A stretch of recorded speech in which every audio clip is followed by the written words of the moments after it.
I'm not a good start. It's 6 o'clock in the morning and the Mini's broken down, so I'm just waiting for Caroline to come and pick me up in the Tesla and then we'll jump in the Nissan. I thought I'd take the Mini because I could leave the Mini in France and collect the Range Rover, so it's all going wrong. So all my spares are by the side of the road.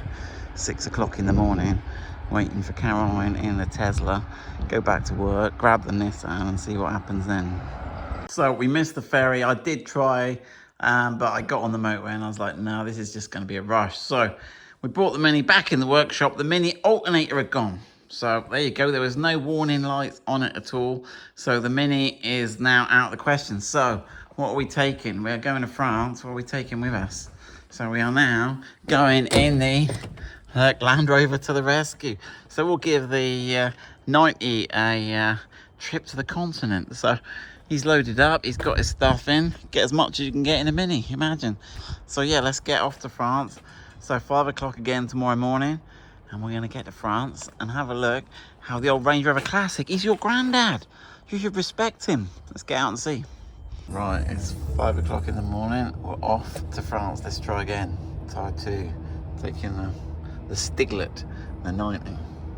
There we go, we've arrived. So Land Rover's done us proud. It's not doing too bad actually. It's doing better mileage in this. We got 28 miles per gallon, 28.8, which is not brilliant, but it's better than we would get in the Stig, which is the 2-litre petrol. This 3-litre 6-cylinder petrol is doing pretty good. So it looks like a nice day. Not too busy. Just got to change the settings for left-hand drive. It should do it on its own really. But if we go to vehicle, going to exterior lights, and it's got driving on the left. When we go to the continent, we can go driving on the right, and that's all done. So there we go, we're all ready to get on the ferry, get to the other side and go and see if the Range Rover Classic is still, see if it still starts. Now on the ferry they asked me, is it hybrid? Well, it's a mild hybrid, and we need to talk about the mild hybrid because it's not that brilliant. It says in the speeds below 3 kilometers an hour it will drive on electric, but I can't get it to drive on electric at all. The engine is always going when it's moved. Even I've tried crawling at really slow mileage. So yeah, we need to talk about that at some point. I'll do a video on the mild hybrid and how effective it is. But for now, there you go. I'm a hybrid apparently. So there you go. So we've arrived in France. So yeah, let's talk about the hybrid or in the queue. So we've got this mild hybrid. Now it's supposed to go at, so my engine's running already. We've just been on a long drive. Obviously it's been sat on the ferry, but you would hope the battery's been charged. We've got the start stop active. But even if I crawl along super slowly, look, it's on hold at the moment. Even if I go like super slow, it's still using, the engine's still running. It doesn't appear to be using its mild hybridness. Oh, okay, we've got it stopped now, look. So let's see if it'll go now. But if I, so you can see the rev count, if I just nudge it ever so slightly, I've got to get it off the hold, see if I can drive it at 1 mile an hour. No, you see, it starts up. So I'm confused what the purpose of this mild hybrid is. So we've arrived in France. All good. It's a lovely morning. Right, there we go, the Range Rover's still here. So first job, it failed the MOT on the tyres. So I found on eBay some Starfish alloys. Not original, but I managed to get the tyres in the UK. I'll put these on and then I'll get these original wheels powder coated, but they're mint. So right, let's Starfish him up. Then we've got to get on the other jobs. We've got to fit the grille, and we've got to have a look at the battery trays at the front. They're a little bit corroded, but we'll get her started, change the wheels and see how she's looking.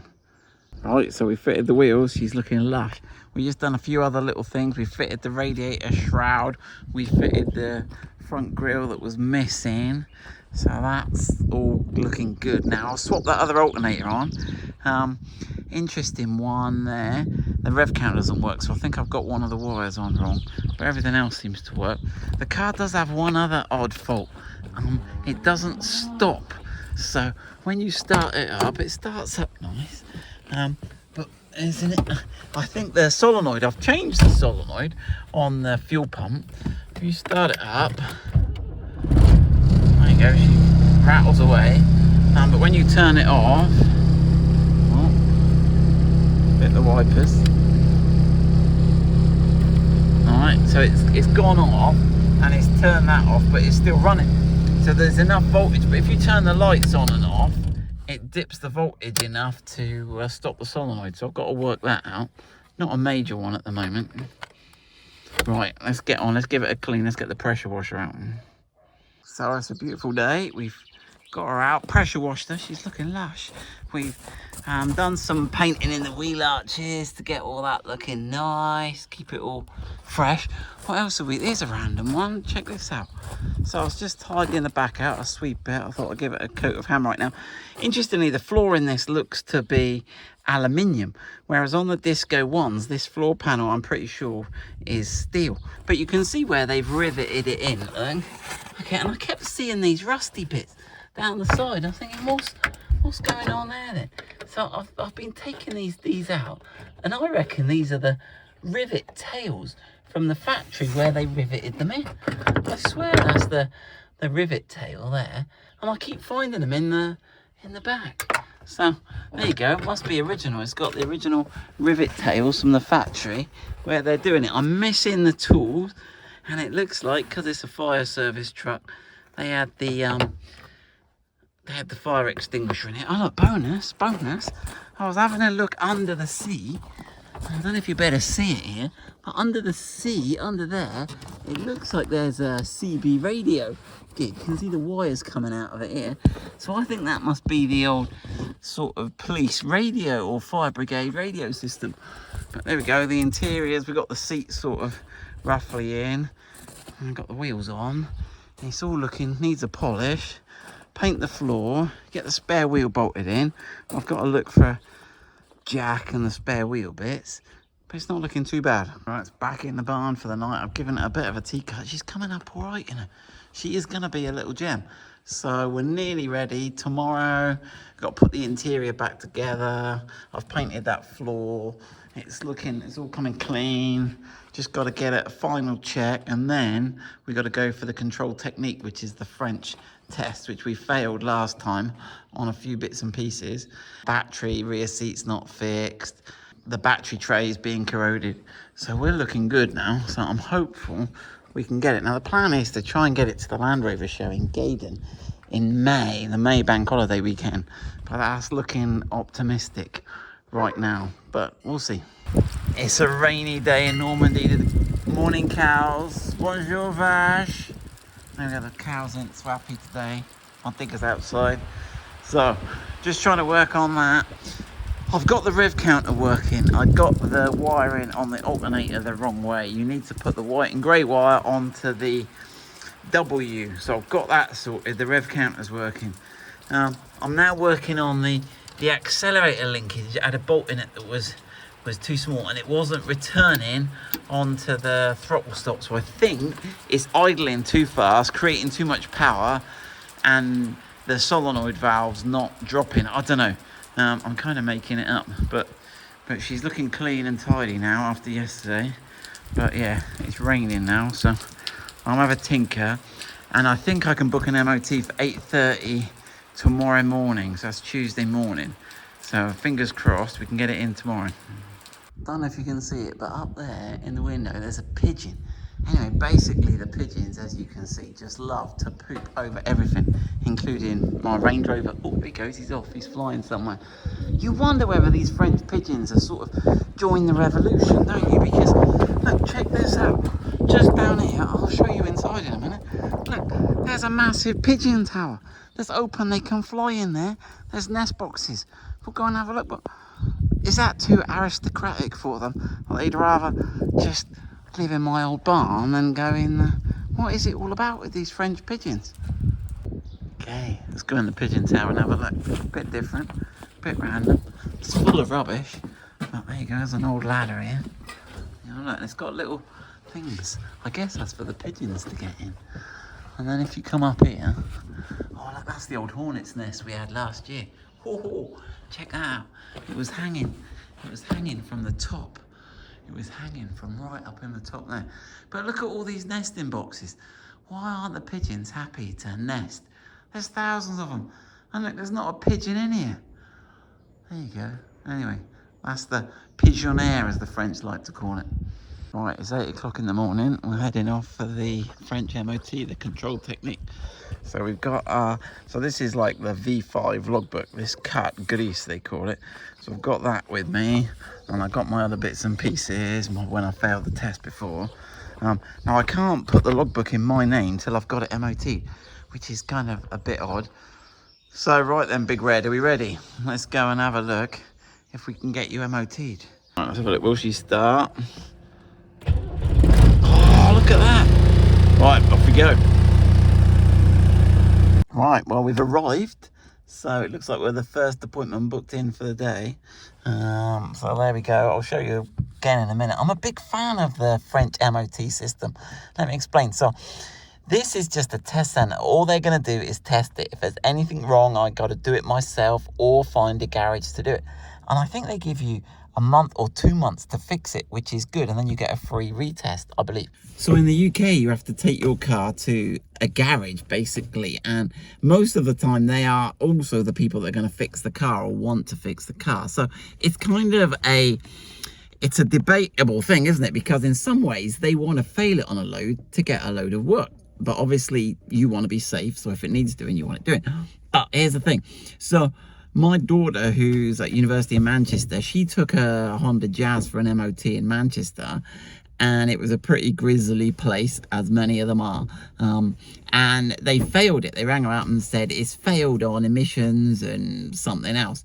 And interestingly, I checked on the MOT database and it had passed. So they passed it. So we were in an interesting thing, and they said, oh, they could take it for a drive and that might fix the emissions, and they could adjust the brakes or something. It'd be £100 or £150 or something. So I wasn't happy, but she's like, but what am I going to do? I need the car. I need the MOT. She'd left it late. She should have brought it home where we could have taken it. But you should be able to take your car anywhere and get an honest MOT. So she had to pay the £150, and she asked, oh, can I have the MOT certificate and the emissions results? And they're like, oh no, the printer's broken. And could she have a receipt? And they're like, no, the printout's broken for that as well. So these guys were dodgy. Anyway, I reported it to Vosa, and they're gonna put it on their radar and whatever. But it goes to show, look, this French system, there is no conflict of interest. They're not after any work. They're not after your money. All you do is pay for the test, and we'll look around inside. The place is immaculate. The toilet's immaculate. So I had a debate with the guy from Cat magazine, which is this like automotive magazine, and he was going, oh, you know, they want to change the MOTs that so it's the first 4 years or something in the UK, not the first 3 years. You don't. And he said, oh, none of the public are behind it. I said, I'm not surprised, because a lot of people go for an MOT and it's not a pleasant experience. We all want our cars safe, but we don't want to get mugged off and feel intimidated. So I said, you know, they got to improve our system. So, Greg, the debate continues. But for now, let's see whether the Range Rover passes its MOT. Look how lush he's looking inside. Check that out. Right, here we go. Let's wait for the guys to turn up. I think I'm the first in. So yeah, as you can see in the MOT station here, it's super clean. I did this on my other videos. Even the loo is super clean. Find another MOT station. Right, how are they doing? I think we're nearing the end. There it is being tested there. All its lights are on, indicators are on. Don't know what it's got to do next. Doing some sort of funky vibration test on the shock absorber. I've not seen that in the UK. I just saw that front wheel go up and down. Whether it records the damping rate, I'm not sure, but he did check the tyre pressures before he put it on. Interesting. Put some rollers under the back wheels. I think he's got the front wheels on the brake test. It's kind of interesting what he's got going on. I think it's the four-wheel drive system, but I'm not sure. So the Range Rover has passed its French control technique, and now I get a sticker somewhere or other. This one here. There you go. So that tells you that it's passed this control technique, which is brilliant. So this car I bought for €3,000. The engine wasn't running. We stripped it down. There was a bird stuck in the turbo. It broke down on the motorway some years ago. It was towed back because it had overheated, which is a problem with these VM engines. They are sensitive to it. We have bought a second-hand VM engine. We fitted it in the barn. Me and my neighbour Pascal We've done all the work, we've cleaned it up, we've put some new tyres on it, we've done no welding needed on it. And you think this is a classic Land Rover. Look, how old is this now? And look at it, it still looks as good as ever. The paintwork is still original. Look, the tailgate, all the panels are still original. It is an absolute credit to Land Rover. I mean, I think half of these vehicles have corroded and that because they've been used off-road and they've been put through extreme environments. But look at the car. She's an absolute gem. I gotta be honest, I'm over the moon. So yeah, thanks to Pascal for helping me. Also thanks to my long-suffering wife for putting up with me not fixing the house, but fixing the car instead. But there you go, that's French life for you. So yeah, on the way home, as a little celebration, I stopped at the DIY shop and bought myself some tools. So right, off to the boulangerie now to get a baguette and have some breakfast. But thanks for watching the series.